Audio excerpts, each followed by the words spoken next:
Welcome to my vlog. This is Andy Rabino TV Tech. Meron akong gagawin ngayon. Isang sharp na blue diamond slim. Okay. Ito po yung kanyang model. Ay 21V-FK190M. Yan po yung kanyang model. Ito po ay 21 inches. Ang problema nito ay namamatay daw, sabi ng customer. Pero yung plug-in ko kanina, ito plug-in natin. Okay, plug-in ko siya, tapos power on ko. Ayan o, wala tayong makikitang standby light power indicator. So ibig sabihin ay ito po ay dead set. Okay, kasi walang standby power light indicator. So yan yung titingnan natin. Ito po ay dead set. Ngayon yung kanyang category or ang kanyang status ay dead set. So yan yung gagawin ko. Pero bago ang lahat, shoutout muna tayo sa ating mga kasamahan sa PTV, Pinoy Technician Vlogger, at sa lahat-lahat ng mga sumuporta sa atin. At lagi tayong sinashoutout ni Sir Lex TV Official at ni Idol Inting Butingting. Nagsashoutout sa atin si Sir Ricardo Bernardo. Sila yung mga nagsashoutout sa atin palagi, kaya binabalik natin. At saka shoutout sa ating kaibigan kay Sir DIY Pinoy Technician, Sir Pau. Thank you so much sa support at sa palaging pagbigay ng magandang advice sa akin at sa mga magagandang video mo na nakapupulutan ng aral. So sa akin dyan, lahat na mga subscribers, sa lahat ng aking mga followers, kung nandito kayo nanonood sa aking video, pakipunta na lang sa channel ni DIY Pinoy Technician Official. Yan yung kanyang channel kasi nawala yon, o yung dati niyang channel na malaki na ang subscribers. Kaya ngayon nagsimula siya, kaya kailangan nating maibalik or matulungan na maibalik yung ang sigla ng kanyang channel. So sa hindi pa nakapag-subscribe sa kanya, please subscribe. Hanapin lang po yung DIY Pinoy Technician Official. Okay? So lahat ng mga nanonood na hindi ko na shoutout, shoutout sa inyong lahat. Ulitin ko, nagpapa-shoutout si Sir Marvin, kanyang pangalan, or laging nagsusuporta sa atin. I-shoutout kay paring Rini Salis. Ayan, baka makadaan ka dito. Shoutout sa iyo paring Rini. Maraming salamat din sa iyo dahil napakabuti mong tao at matulungin. Ayan, siya yung nasa picture, si paring Rini Gonzales. Kung hindi kayo nakapag-follow sa kanya sa kanyang Facebook, siya po. Yan po siya, kanyang yung logo. Dilianas Family, Yoda Gentech TV, DIY Pinoy Technician Official. Yan yung kanyang logo. Pilpon natin. Ayan o. Ayan. Okay. Next natin, shout out si Mejin Vlog.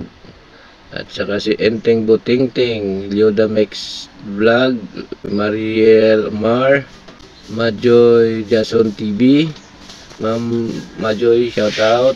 Don Ariston, at si West Jujutik, Master West Jujutik, si Mama Ju, Preventive Palzor, at yung ating kaibigan Parikoy, Maruto Junsan, Lolo Jun, shout out sa iyo, maraming salamat sa iyong palipad.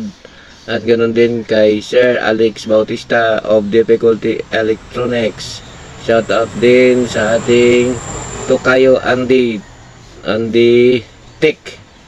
Ayan, at saka Sir Marvin San Juan. Ayan, Sir Marvin, na-shoutout na kita. Okay, maraming salamat sa iyong suporta at palaging panonood sa aking mga video. Shoutout din sa kay Idol Maxiworks TV. Ayan, yun. Puntahan din natin at i-subscribe yung kanyang channel kung di pa nakapag-subscribe kasi napalo po siya ni Lolo, kaya nagsimula din uli. Shoutout natin Maxiworks TV. GD Katatak pala. Sorry sir. GD Katatak. Shoutout natin si Mother Kitcher, si Ricky Bilaong, yung kaibigan natin. Shoutout din. Shoutout kay Sir Rafi ng Fix and Review. Shoutout kay Sir Lex TV Official. Shoutout kay Master Marco Francis 713 Mix Vlog, Lyodatic TV. Yan yung mga nagsusuporta sa atin. Si GT Rewinding, si Litobas Mix Vlog, Star, shoutout Kay Mami Luz, shout out Mami. Ayan, yan po yung mga nagsusuporta sa ating channel. Shout out sa inyo lahat at maraming salamat. Okay? Okay, so tuloy natin yung ating video about sa Sharp na Blue Diamond Slim na deadset. Push ko muna at aking bubuksan. Ito na, nabuksan ko na siya at napakaraming sapot. Ibig sabihin taon din na hindi nabuksan, kaya lilinis tayo. May history naman siguro ito ng repair kasi nga meron ng kalang dito na papel or makapal na papel. So naayos na din pala siguro ito, pero tumagal din. Kaya tayo naman ang susunod na titingin dito. So visual check tayo sa mga baka may mga lumulubong capacitor. Kaya wala naman. So mag-check pa rin tayo, linisin muna natin to. Tuloy natin ulit yung ating dugtong lang sa ating video. Update natin.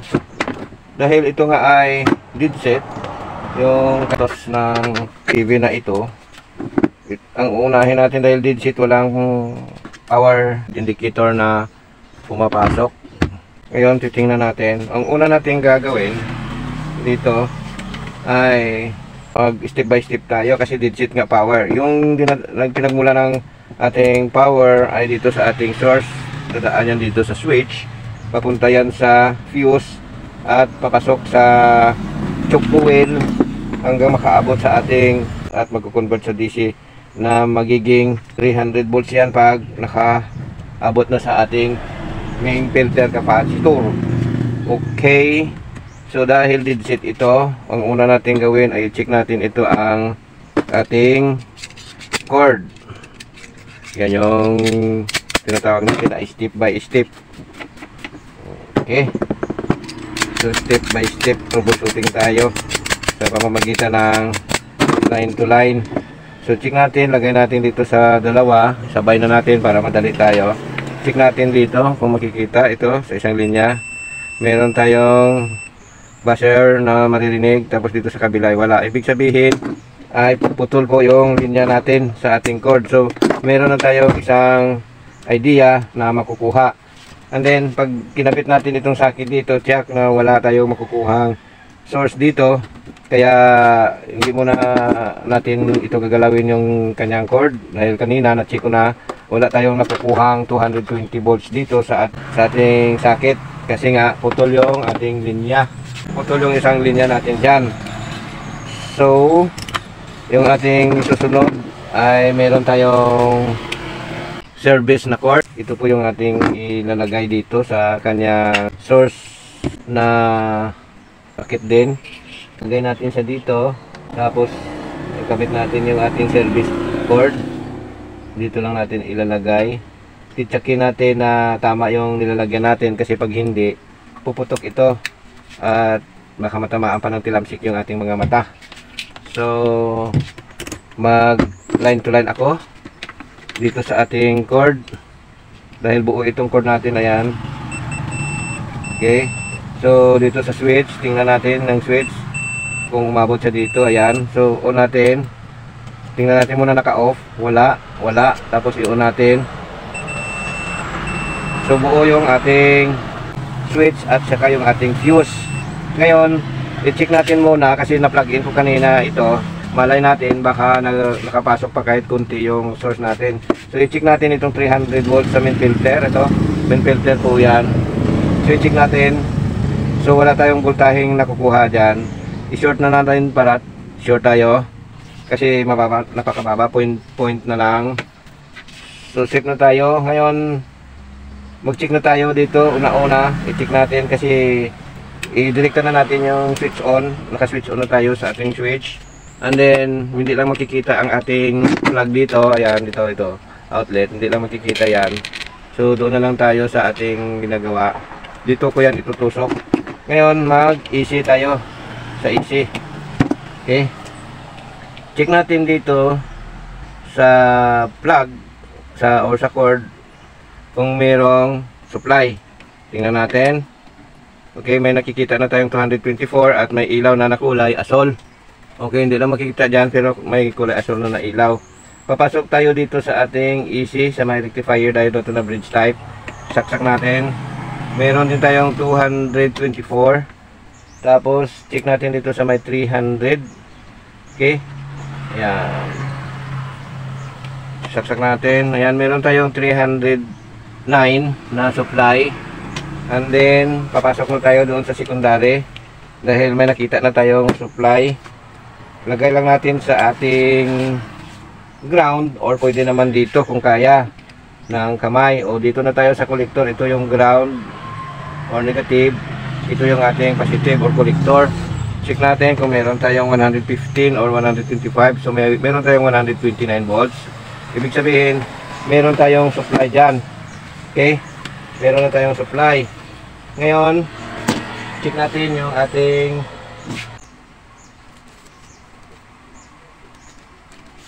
gagawin ko.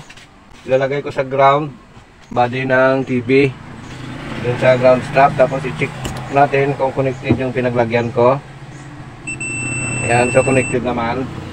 Ngayon, para safe tayo sa ating gagawin, ito yung aking paraan. Dito tayo sa collector, kung meron tayong supply dyan, ito collector, saksak natin. Okay, meron. Tapos dito tayo mag-aabang sa ating 190 or 180.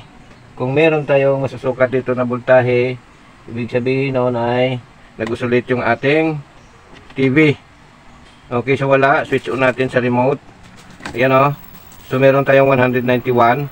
At check itong ating 129 naging 125 kasi nagusulit na siya. So, okay na yung ating TV. Tingnan natin sa ating maliit na mirror. Wala tayong makita kasi maliwanag. Pero umaandar na siya. Okay. Yan. Yung kanyang kulay ay discolorated. Dahil nga hindi nakakabit yung ating thermistor or yung ating degaussing coil. So, para makasiguro na tayo kung normal lahat, susukatin natin yung mga supply dito para bago natin ilagay dito, bago natin iayos doon sa kanyang lalagyan. Kasi sabi nung i-plaster, kasi Bisaya yun, i-plaster natin. So dito lang sa ating vertical, check natin kung meron siyang 20. Tingnan natin kung ito ay negative o positive. So check natin yung positive natin kung meron tayong 24 volts. Okay, switch on natin. Meron na tayong 28 sa vertical kasi from 24 to 28 yan.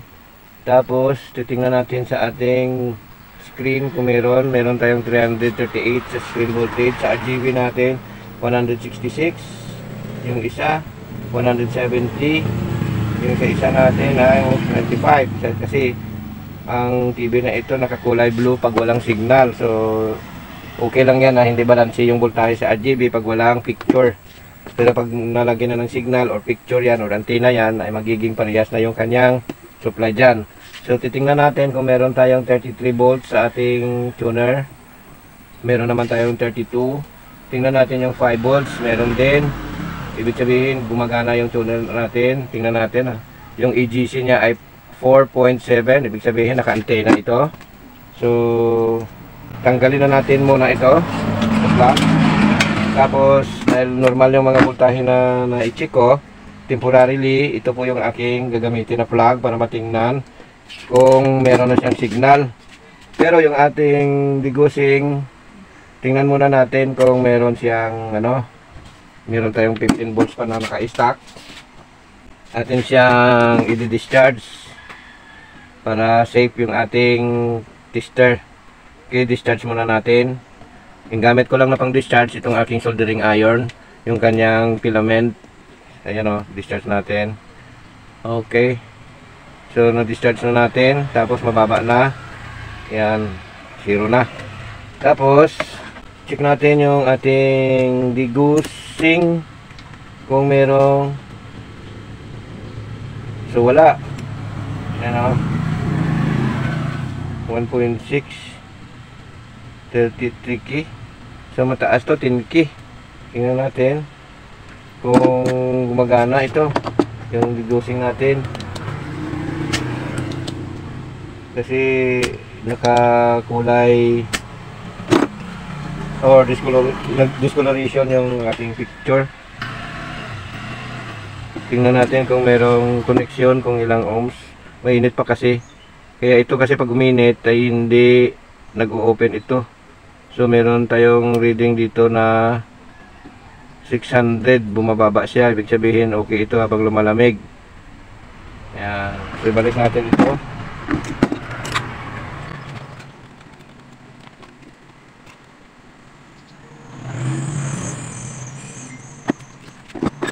Nakikita nyo wala tayong ginalaw dyan na iba. Yung cord lang yung ating na-check na open. At titingnan din natin kung marami siyang cold solder or loose connection at i-resolder natin. Pero sa nakikita ko dito ay goods naman kasi maganda yung hinang nitong mga ganitong brand. Ayan o, matibay at buo pa yung kanyang circuit, walang walang mga biyak-biyak na hinang. So buo pa, hindi tayo mag-apply ng resolding. So lagyan na natin muna ng antena. Tingnan natin kung lalabas yung picture. Ito muna yung aking service plug or service cord ang aking gagamitin. Kasi yung sa kanya ay putol yan. Papalitan natin yan. Saksak muna natin siya. Tingnan natin kung lalabas. Kakabit ko muna yung kanyang degaussing coil kasi hindi normal yung kanyang kulay pag wala ito. Lagay muna natin siya. Okay. Saksak natin. Yan. Tapos lagyan natin ng antena. Ito kakabit ko na yung kanyang antena. May antena na yan. Okay. Switch on na natin. Yung speaker niya ay hindi ko pa kinabit para walang sound at hindi tayo maka-copyright. Okay, so ayan na. Meron ng picture. Ayan o. Diba? Kasi bawal daw yung magpalabas ng mga kopyang picture sa nabuo. So dito tayo sa hindi pinagbabawal. Paano kasi? TV repair yung content namin. Audio repair. So kailangan ng sound at kailangan yung picture. Kaya hindi pwede. Kaya lang hindi pwede daw. So iwan ko lang. Dahil yung kinuha na picture sa isang screen, ito po yung patunay na gumagana yung aming ginagawa. So yung sound ay wala na lang muna. So yung mga kulay-kulay yan, sa degaussing lang yan, i-degauss lang natin para matanggal yan. Kasi meron naman tayong gamit dito na pang degauss. Kasi yung picture niya ay discoloration. So paano yan? Gusto namin ipakita yung sa video namin kung paano namin tanggalin yung picture na yan na may discoloration. Kung bawal naman. Pero sige, kukuha lang tayo dito sa isang gilid. Ayan o. Kung makikita dyan, mayroong kulay green at dito pa sa iba. So saksak ko na lang itong aking degaussing coil. Plug in ko ito. Tapos ito may switch ako dito. Ayan o. So pipigain ko ito or pipindot ko itong switch. Ayan o. O diba? Ayan. Okay. Ayan o diba? So nawala na. Simple lang yung pagtanggal ng discoloration gamit ang ating degaussing coil. Ayan o. Makikita nyo wala na. Pantay na yung kanyang kulay. Wala na yung dito kanina. So sana ay makatulong itong video natin. Hindi ako gumagamit ng magnet ng speaker, hindi ako gumamit ng transformer. Ito po yung ginamit ko, yung aking degaussing coil. Ayan o, ilang pindot lang, tapos na. So matagal na ito sa akin. Sasabihin na natin 20 taon o mahigit na ginagamit ko at effective po ito. Para po sa kaalaman ng iba kung paano ito gawin. Magagawa natin ng video yan balang araw kung paano gawin, pero sana hindi na tatagal ang paggawa ng video sa paggawa ng degaussing tool para mapakinabangan pa. Okay, so ngayon pantay na yung kulay natin. Tingnan nyo, ayan o. Meron pa dito kasi nga merong speaker doon sa ilalim. Okay, so sana ay nakatulong ang video na ito. At kung nagustuhan nyo, paki-subscribe naman sa hindi pa nakapag-subscribe. At paki-click ng bell all para maging updated ka sa lahat ng aking mga videos. Sa lahat po ng bumubuo ng PTV Pinoy Technician Vloggers, thank you so much sa inyong suporta. Sa lahat-lahat po ng mga walang sawang nagsusubaybay sa aking channel. Thank you so much. God bless and babu! Kung hindi ka pa nakapag-subscribe, subscribe na. Like and share na din. At mag-iwan ng comment kung ano yung masasabi mo sa ginawa nating video. Okay?